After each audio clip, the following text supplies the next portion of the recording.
13 మందినే హాజరవుతారా?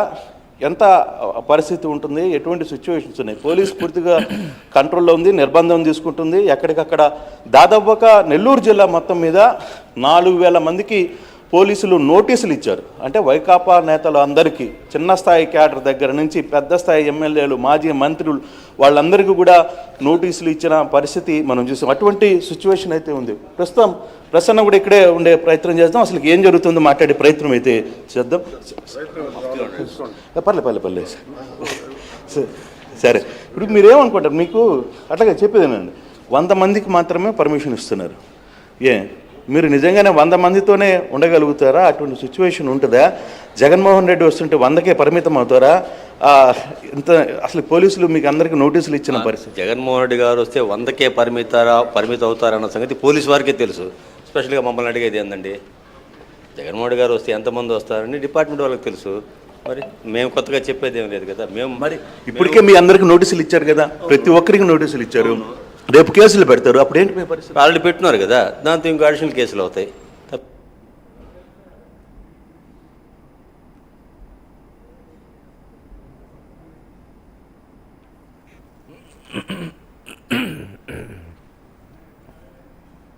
అంటే ఇప్పటికే చాలా మంది నచ్చులో తీసుకున్నారు. దాదాపుగా 4000 మంది 5000 మందికి నోటీసులు ఇచ్చారు.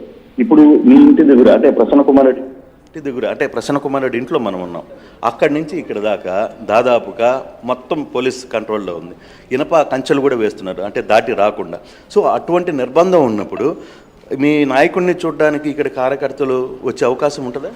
వచ్చే ఉప్పిని ఎలా ఆపలేరో జగన్మోహన్ రెడ్డి గారిని కూడా అదేవిధంగా ఆపలేరు. ఆయన అభిమానులు వీళ్ళు ఎంత కట్టడి చేస్తే రెట్టింపు ఉత్సాహంతో వాళ్ళు ఇంకా వేలాదిగా తరలి వస్తున్నారు. ప్రతి ఒక్కరూ మాకు ఫోన్లు చేస్తూ ఉన్నారు, ఎక్కడ ఎంతసేపు ఏ టయానికి వస్తున్నారు అని. లక్షలాది మంది వచ్చే అవకాశం కూడా ఉంది. ఎవరు ఆపలేరు, వచ్చే ఉప్పిని ఆపలేరు, వచ్చే జగన్మోహన్ రెడ్డిని ఆపలేరు. అంటే ఇప్పటికే మీ మీద కొంత నిర్బంధం ఉంది, నోటీసులు ఇచ్చున్నారు. తర్వాత మీ మీద ప్రతి ఒక్కటి కూడా అబ్జర్వేషన్ జరుగుతోంది కంప్లీట్గా. సో చాలామంది అబ్జర్వేషన్ ఉంది. సీసీ కెమెరాలను ఏర్పాటు చేశారు. ఎవరు వస్తున్నారు, ఎవరు రావట్లేదు, మొత్తం రికార్డ్ అవుతుంది. తర్వాత మిమ్మల్ని ఇబ్బంది పెట్టే ప్రయత్నం చేస్తే ఏంటి మీ పరిస్థితి? ఇప్పటికే కేసులు పెట్టినారు, కేసులకు భయపడే ప్రసక్తే లేదు. ఎన్ని కేసులు పెట్టినా పోరాడతాం. ఖచ్చితంగా జగన్మోహన్ రెడ్డి గారిని మళ్ళీ తిరిగి మా ప్రియతమ నాయకుడు నల్లప్రెడ్డి ప్రసన్న కుమార్ రెడ్డిని 2029లో ఎమ్మెల్యేగా మరియు జగన్మోహన్ రెడ్డిని సీఎంగా చేసుకొని ఖచ్చితంగా తీరుతాం. ఈ 4 సంవత్సరాలు ఎన్ని కేసులు పెట్టినా భరిస్తాం, మళ్ళీ తిరిగి అధికారంలోకి వస్తాం. అంటే చాలామంది మహిళలు కూడా ఇక్కడికి వచ్చిన నేపథ్యం మీకు, అంటే ఇప్పటికే పోలీసులు కంట్రోల్ ఉంది, మీరేమో ఆవేశంతో ఇక్కడికి వచ్చేసారు. రేపు దిన మీ మీద కేసులు పెడతారు. తర్వాత ఇప్పటికే చాలా ఇబ్బందుల్లో ఉన్న పరిస్థితి ఏంటి? మీరు దానికి సిద్ధమయ్యే వచ్చారా మీరు అందరికీ? అసలు నిన్న జరిగిన సంఘటనలన్నీ చూస్తుంటే సాక్షాత్తు జగన్మోహన్ రెడ్డి గారు ఈరోజు జైల్లో కాకనన్నను పరామర్శించడానికి వస్తున్నారు, అలాగే ఇక్కడ ప్రసన్నను పరామర్శించడానికి. ప్రసన్నకే నోటీసులు ఇస్తే పోలీసులు ఇంకెవరిని పరామర్శించాలి? కాబట్టి నెల్లూరు జిల్లాలో ఉన్న వైసీపీ అనే పదం పలికిన ప్రతి నాయకుడికి కూడా ఈరోజు నోటీసులు అందించారు. కానీ ఏ ఒక్క నాయకుడు కూడా వాళ్ళ ఇంట్లో ఉన్న పరిస్థితులు, అంటే పోలీసులు ఇచ్చిన నోటీసులను కూడా లెక్క చేయకుండా ఈరోజు మా నాయకుడిని చూడడానికి ఆంక్షలు పెట్టినా సరే, వాళ్ళు ఎలాంటి కేసులు పెడతారన్నా సరే కూడా ఈరోజు భయపడకుండా నెల్లూరు జిల్లాలో ప్రతి ఒక్క నాయకుడు, కార్యకర్త ఈరోజు తరలి రాబోతున్నారు.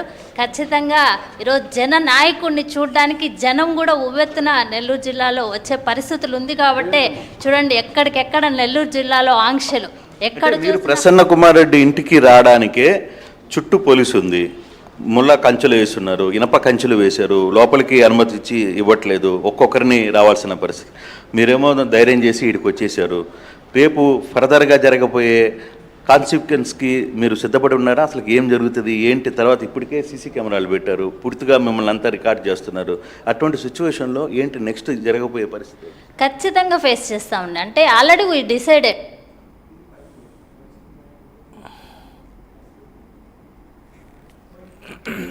నోటీస్ ఇచ్చారు, నోటీస్ అందుకున్నాను.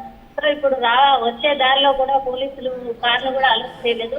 అక్కడే ఆపేసి అక్కడ నుంచి బై వాక్ వచ్చాం. ఖచ్చితంగా అక్కడ నుంచి బై వాక్ వచ్చాం. ఖచ్చితంగా అందరూ నోటీస్ చేసుంటారు. ఆల్రెడీ నోటీస్ అంటే మనం జగనన్న కోసం వర్క్ చేస్తున్నాం, స్ట్రాంగ్గా ఉన్నాం కాబట్టి ఆల్రెడీ నిన్ననే నోటీస్ ఇచ్చారు. ఆ నోటీస్ ప్రకారం మనకందరికీ అర్థమైంది ఫ్యూచర్లో ఖచ్చితంగా ఏదో ఒక రకంగా ఇబ్బంది పెడతారని. ఆ ఇబ్బందులు అన్నిటిని కూడా ఫేస్ చేసి సో మన నాయకుడు వచ్చినప్పుడు మనం ఖచ్చితంగా ఆ ప్రదేశంలో ఉండాలి, మన నాయకుడిని చూడాలి.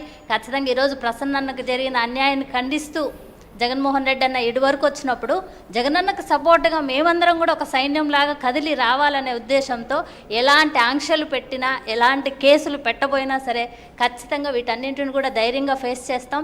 ఈరోజు రాష్ట్రంలో ఖచ్చితంగా ప్రజలందరిలో కూడా ఒక మార్పు అనేది వచ్చింది. అంటే ప్రజలకి ఇన్ని మేలు చేసిన ఒక నాయకుడిని మనం దూరం చేసుకున్నామనే ఒక మనోవేదన ఈరోజు రాష్ట్ర ప్రజల్లో కలిగింది కాబట్టే జగన్మోహన్ రెడ్డి గారికి ఇంత ఆదరణ పెరిగి ఈరోజు మళ్ళీ జగనన్నను ముఖ్యమంత్రి చేసుకోవాలి, అలాగే నెల్లూరు జిల్లాలో ప్రతి నాయకుడిని కూడా మనందరం గెలిపించుకోవాలని ఈరోజు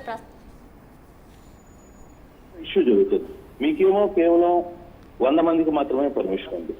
ఇప్పటికే మీరు అందరు కలిపితే 150 మంది పైన కనపడతారు. ఇంకా టైం ఉంది. ఆయన వచ్చే టయానికి దాదాపుకు 12 గంటలకి ఆ సమయం పడుతుంది. ఇటువంటి సిచ్యువేషన్స్ లో తర్వాత జరగబోతుంది, తర్వాత ఇష్యూస్ రాబోతున్నాయి, చాలా ఫేస్ చేయాల్సిన పరిస్థితులు ఉన్నాయి. సిద్ధమేనా దానికి మీరంతా? ఏదైనా ఓకే సార్, ఫేస్ చేసేదానికి ఓకే. మీరేమంటారు? అన్నిటికీ సిద్ధపడి ఉన్నాం సార్, ఇబ్బంది లేదు సార్. ప్రసన్న కోసం, జగనన్న కోసం ఏ విధంగా అయినా మేము పోరాడతాం సార్. సో ఇది చాలా క్లారిటీగా ఒక ఇక్కడికి వస్తున్న అభిమానులు కావచ్చు వాళ్ళందరూ కూడా చెప్తున్నారు. ఇక్కడ 100 మందికి పర్మిషన్స్ ఇచ్చారు. 100 మంది కాదు, ఇప్పుడు జగన్ వస్తుంటే 100 మందిని కట్టడి చేయడం వీలవుతుందా, సాధ్యమవుతుందా అనేది ఇక్కడికి వస్తున్న జగన్ అభిమానులు కావచ్చు వాళ్ళందరూ కోరుతున్న పరిస్థితి. అయితే ఇక్కడ ఒక పెద్ద ఇష్యూ నడవబోతుంది. ఏంటంటే వస్తున్న 100 మందిని ఎలా మీరు ఐడెంటిఫై చేస్తారు, 100 మందికి ఎలా ఐడెంటిఫై చేయగలరు అనే అంశాన్ని కూడా పోలీసులు పెద్ద ఎత్తున వ్యవహారాన్ని నడుపుతారు. అయితే ఇక్కడ కార్యకర్తలు కావచ్చు లేకపోతే వీళ్ళందరూ కూడా మరో గంటలో 2 గంటల్లో ప్రసన్న కుమార్ రెడ్డి ఇంటికి చేరబోతున్న నేపథ్యంలో ఇప్పటికే పోలీసుల ఆంక్షన్లో ప్రసన్న కుమార్ రెడ్డి ఇల్లు ఉంది. కేవలం ప్రసన్న కుమార్ రెడ్డితో పాటు మరో 100 మందికి మాత్రమే ఇక్కడ పర్మిషన్ ఉంది.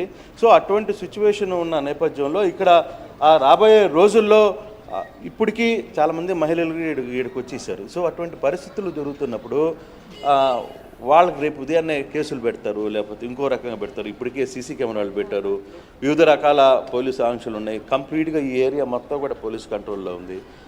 ఫర్దర్గా చాలామంది మహిళలు కూడా వస్తున్న నేపథ్యంలో వాళ్ళకి ఏంటి పార్టీ ఎటువంటి భరోసా ఇవ్వబోతుంది రేపు? అన్న పార్టీ భరోసా ఖచ్చితంగా పార్టీ తరఫున అండగా అందరూ ఉంటారు. మేజర్గా ఏంటంటే ప్రసన్న కుమార్ రెడ్డి గారి ఇంటి మీద దాడి జరిగితే పరామర్శకి జగన్మోహన్ రెడ్డి గారు వస్తుంటే స్వయాన ప్రసన్న కుమార్ రెడ్డికే నోటీసులు ఇచ్చి ఆయన నియోజకవర్గంలో ఆయన అభిమానులు, వైఎస్ఆర్సీపీ పార్టీ నాయకులకు, కార్యకర్తలకు కూడా నోటీసులు ఇచ్చే పరిస్థితిలో ఈరోజు ఎన్డీఏ గవర్నమెంట్ ఉండడం నిజంగా చాలా దారుణం. ఇంకా కేసుల విషయానికి వస్తే వైఎస్ఆర్ కాంగ్రెస్ పార్టీలో ఉండే ప్రతి నాయకుడు, ప్రతి కార్యకర్త కేసులకు భయపడే పరిస్థితి లేదు.